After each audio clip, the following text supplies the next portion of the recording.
안녕하세요. 캐나다에 살고 있는 심심한 탱자입니다. 캐나다 우리 동네에 있는 호수에 카약을 타러 다녔습니다. 2021년 여름에 캐나다 횡단 여행을 하면서 캐나다가 얼마나 많은 호수와 깨끗한 물을 보유하고 있는지 새삼 감탄하며 캐나다 살면서 물놀이를 즐기지 않으면 손해라는 생각이 들어서 큰애와 함께 카약을 타러 다니기로 했습니다.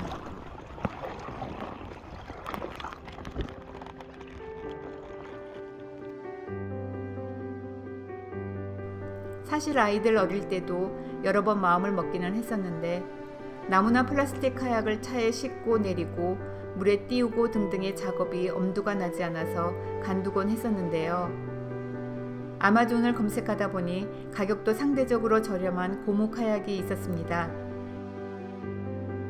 경험이 없으니 어떤 카약이 좋은 건지 가늠하기가 어려워서 일단 간편하고 값싼 고무 카약으로 시작해보기로 했습니다.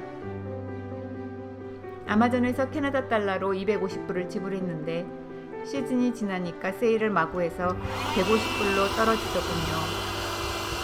2인용 고무 카약 패키지에는 고무 보트, 고무 의자 2개, 노 2개, 방향키 역할을 하는 지느러미 1개, 바람 넣는 펌프 이렇게 들어있었습니다.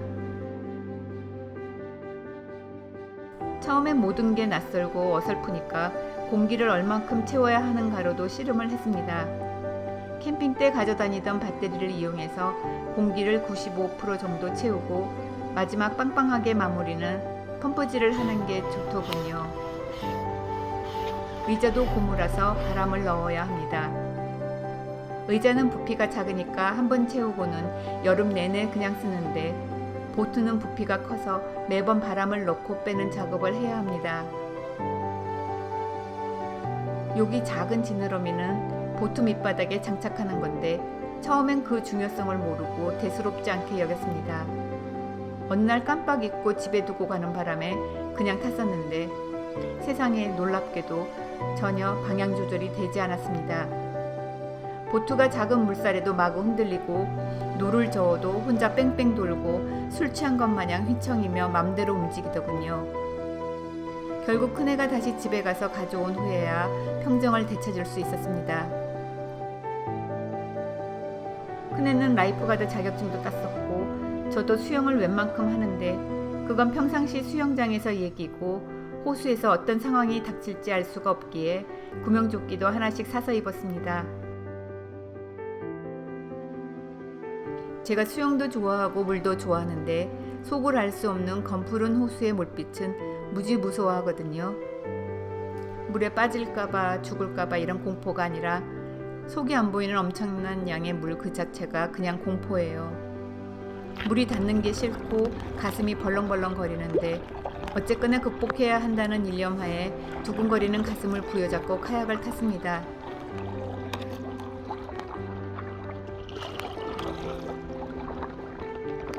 예전에 청평 같은 데서 나무보트도 대여해서 탔었는데 왜 카약이 더 무서운지는 잘 모르겠습니다. 아마 수면과 더 가까이 있어서 그런 거 아닌가 싶어요.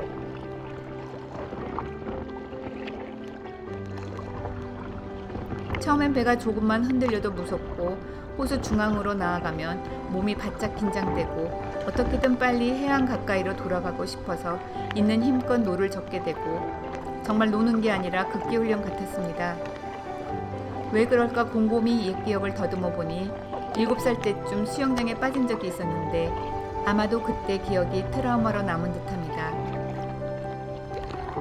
암튼 주말마다 타러 다녔더니 조금씩 익숙해지고 마음의 평정도 조금씩 돌아오기 시작해서 완전하지는 않지만 요즘은 나름 즐기는 시간도 갖게 되었습니다.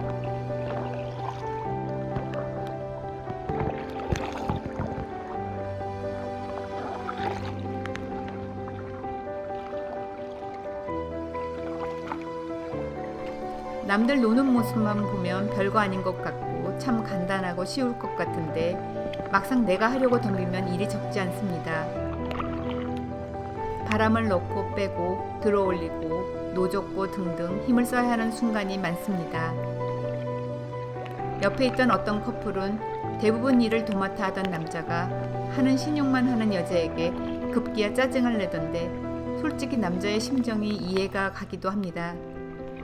놀 때는 신나지만 준비도 혼자 하고 뒷정리도 혼자 다 하려면 정말 힘도 들고 귀찮기도 하거든요. 우리는 바람을 넣을 때는 대부분 큰애가 하고 바람을 뺄 때는 큰애가 주차된 차를 가지러 가고 그 사이에 제가 바람을 빼고 잘 접어 차에 실을 수 있게 준비해두는 식으로 분업을 하는데 아무래도 젊고 힘센 큰애가 일이 더 많으니까 속으로는 짜증이 날지도 모르겠는데 암튼 저희는 아직 싸우지는 않았습니다.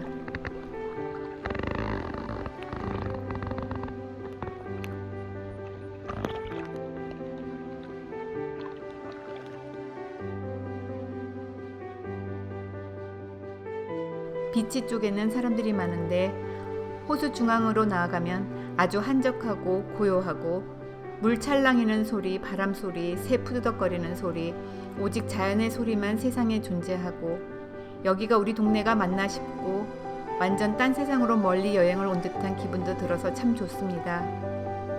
게다가 노를 자꾸 젓다 보니 요령도 생기고 인터넷에서 노 젓는 법도 찾아 따라하다 보니 카약도 속도감 있게 달리기 시작하고 기분도 상쾌하고 운동도 되고 아주 좋습니다.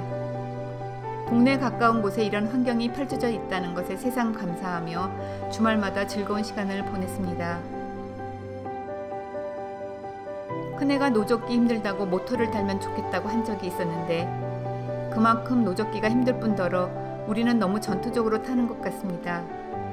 반드시 호수 반대쪽을 찍고 와야 직성이 풀리니 둥둥 떠다니며 마냥 여유 있는 시간이 되지는 않는 것 같아요.